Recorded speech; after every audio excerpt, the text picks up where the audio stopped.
সবাই সবাই তার জন্য দোয়া করছেন, সবাই তার পাশে আছেন, সবাই তাকে স্মরণ করছেন। আমি গতকাল তার প্রয়াণের পর, তার মৃত্যুর পর যে ভিডিওটা বলেছিলাম যে তাকে আমরা আসলে বিদায় দেই না, আমরা তাকে আসলে বিদায় দিতে চাই না। তিনি শারীরিকভাবে আমাদের মধ্যে নেই, তিনি থেকে যাবেন। সর্বশেষ যে যা হলো, যেভাবে হলো, এটা খুব স্পষ্টভাবে আমরা দেখতে পাচ্ছি তিনি আসলে থেকে যাবেন। ওনার জন্ম হয়েছিল আমাদের মধ্যে থেকে যাওয়ার জন্য।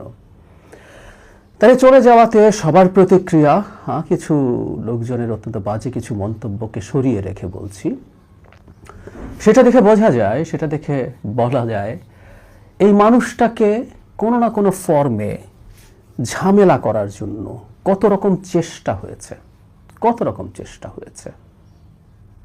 সর্বশেষ আওয়ামী লীগের তার বাসা থেকে যখন তাকে বের করে দেওয়া হয়, তাকে কোর্টে তাকে যখন জেলে নিয়ে যাওয়া হয়, বাসা থেকে যখন বের করে দেওয়া হয়, মানে একটা মর্মান্তিক ঘটনা তার জন্য। সেখানেও নানা রকম নাটক সাজিয়ে তার বিরুদ্ধে নোংরা অভিযোগ, কুৎসার রটানোর চেষ্টা হয়েছে।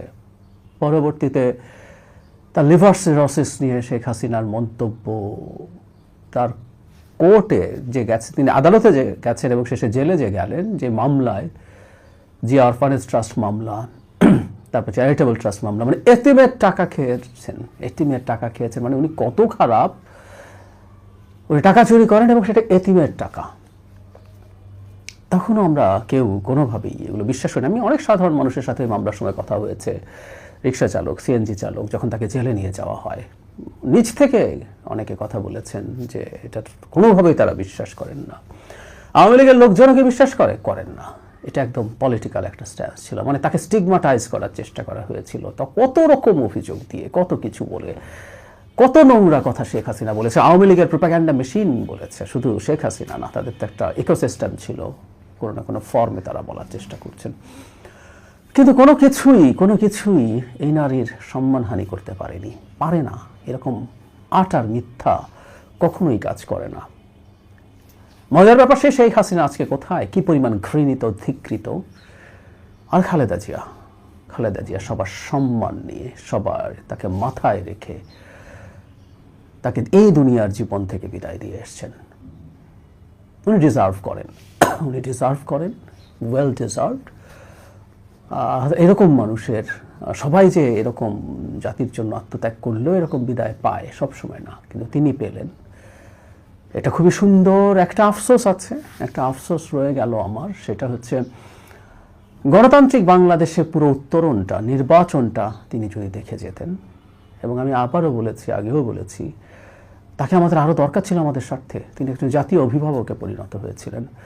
তিনি আবারও নির্বাচন করতে যাচ্ছিলেন। এর আগে তিনি 23টা আসনে বিভিন্ন নির্বাচন করেছেন এবং কখনো হারেননি।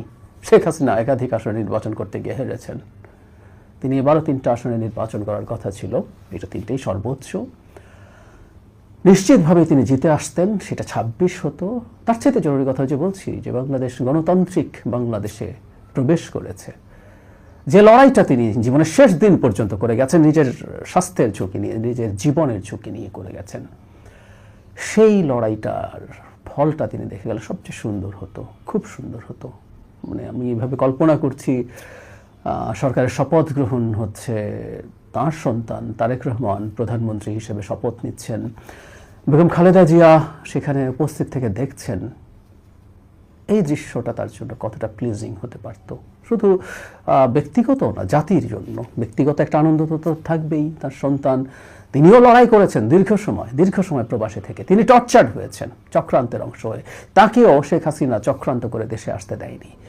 ফলে এই অর্জনটা, সেই মানুষটা দেশের প্রধানমন্ত্রী হচ্ছেন, ব্যক্তিগত আনন্দ থাকবে তার সন্তান, কিন্তু জাতির জন্য যেটা সবচেয়ে বড় ব্যাপার হতো, আমাদের গণতান্ত্রিক ট্রান্সফরমেশন হয়েছে, আমরা আবার গণতন্ত্রে ফিরে গেছি। হলো না। আমার দিক থেকে এই কষ্টবোধটা রয়ে গেল। খুব ভালো হতো তারপরও যেভাবে তিনি শেষ বিদায় নিলেন আমাদের কাছ থেকে, শারীরিক শেষ বিদায়। আমি প্রায় বলছি উনি বিদায় নেবেন না, ওনাকে আমরা বিদায় বলবো না, ওনাকে আমরা ডেকে আনবো, ক্রমাগত ডেকে আনবো। উনি কেন এত গুরুত্বপূর্ণ, ওনাকে কেন আমরা মনে রাখবো, কেন কাছ থেকে নানান কিছু ধার করে আমরা আমাদের দেশের ভবিষ্যতে চলবো। ইভেন আমি বলেছি তিনি ভুলও করেছেন, তার ভুলও কোথায় ছিল সেগুলো থেকে আমরা কিভাবে শিখতে পারি। সুতরাং সবচেয়ে সবচেয়ে গুরুত্বপূর্ণ রাজনৈতিক একজন ব্যক্তিত্ব হিসেবে তাকে আমাদের লাগবেই, তাকে আমরা বিদায় দিতে পারি না। তার শারীরিক বিদায় হলো, তিনি আল্লাহ তাকে তার আত্মাকে শান্তি দিক, তিনি সবচেয়ে সম্মানিত জায়গায় থাকুন, এই প্রার্থনা করে শেষ করি।